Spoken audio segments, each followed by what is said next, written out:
माँ ने विनती किया और हर कानों में आवाज आई राम नाम की धुन। सती जी जान गई कि शिव जी समाधि से जग गए। जाई संपद बंधन की ना। विचार करिए, बाएं भाग में विराजमान रहने वाली माँ सती जी आज भगवान शिव कहाँ आसन दे रहे हैं? सन्मुख। आज सामने आसन दे रहे। क्यों? क्योंकि वो उनकी माता हो गई है।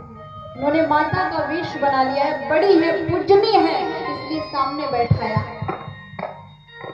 और सामने बैठा के देखा सती जी की हालत को। शिव जी ने सोचा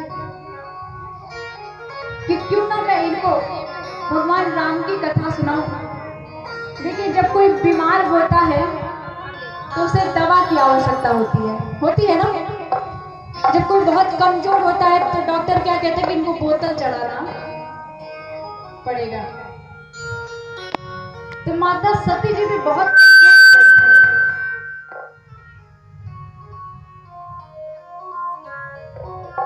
और आपको पता है कि शिव जी के पास तो एक ही जड़ी बूटी है, वो है राम नाम। भगवान ने सोचा क्यों ना यही राम नाम की बूटी इनको घोल के पिलाऊं, हो सकता है कि शायद ये स्वस्थ हो जाए। सती जी बैठ गई। भोलेनाथ ने जैसे ही कथा करना प्रारंभ किया, कथा प्रारंभ ये हुई थी कि आकाश मार्ग से विमान जाने लगे। विमान का कोलाहल सुन के माता सती जी का ध्यान कथा से हट गया। माता सती का ध्यान कभी कथा में लगा ही नहीं, जबरदस्ती लगा भी था तो आकाश मार्ग से विमान जाने लगा। माँ का ध्यान हटा, विमान ने देखा, पूछा कि महादेव कथा भी घर की है, आप भी घर के हैं, हम भी घर के हैं, ना हम कहीं जाने वाले ना आप कहीं जाने वाले, बाद में कथा सुन लेंगे। लेकिन अगर ये विमान चला गया तो फिर मैं ये नहीं जान पाऊंगी कि विमान कहाँ जा रहा है। कथा विराम करके ये मुझे बताइए कि ये विमान कहाँ जा रहे हैं। भोलेनाथ ने कहा कि देवी ये विमान कहाँ जा रहे हैं इसमें ध्यान मत दीजिए, कथा सुनिए भगवान की। माता ने कहा कि जब तक आप बताएंगे नहीं मेरा मन भटकता रहेगा, उसी में मेरा ध्यान लगा रहेगा, मैं कथा भी नहीं सुन पाऊंगी, इसलिए मुझे पहले बताइए कि विमान कहाँ जा रहे हैं। भोलेनाथ ने कहा कि देवी ये विमान आपके पिता के घर जा रहे हैं। मेरे पिता के घर? हाँ, आपके पिता ने यज्ञ का अनुष्ठान किया है, सबका निमंत्रण है, ये वही जा रहे हैं। सती जी ने कहा कि तो प्रभु हम यहाँ क्या कर रहे हैं? अरे हमको भी तो चलना चाहिए। अरे मेरे तो पिता का घर है, आपके ससुर का घर है, हमको तो पहले पहुंचना चाहिए। भोलेनाथ ने कहा कि देवी बात तो आपकी बिल्कुल सही है, लेकिन एक बात मुझे बताइए, क्या कोई निमंत्रण कार्ड आया है? मेरी तो समाधि लगी थी, आप तो जगी हुई थी, कोई निमंत्रण कार्ड आया है?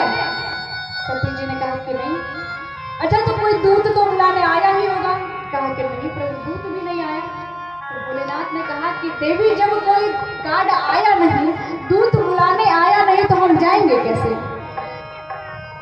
सती जी ने कहा कि प्रभु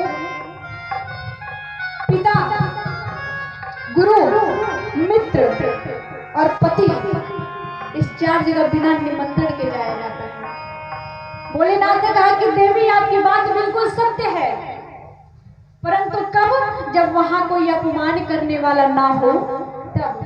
अगर वहां आपका कोई अपमान करने वाला हो, आपको कोई पसंद नहीं करता हो, तो बिना निमंत्रण के नहीं जाना चाहिए।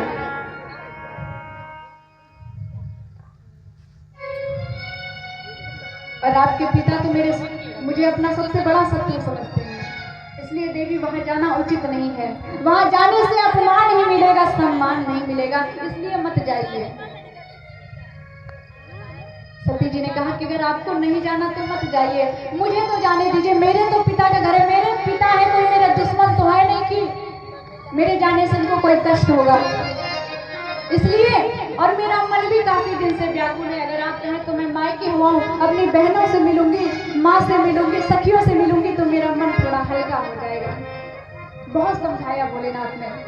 और एक बात मैं आपको बताऊं, जब कोई आपकी बात को ना समझे समझाने के बाद ना, तो उसके लिए एक ही कहावत कही गई है कि विनाश काले विपरीत बुद्धि।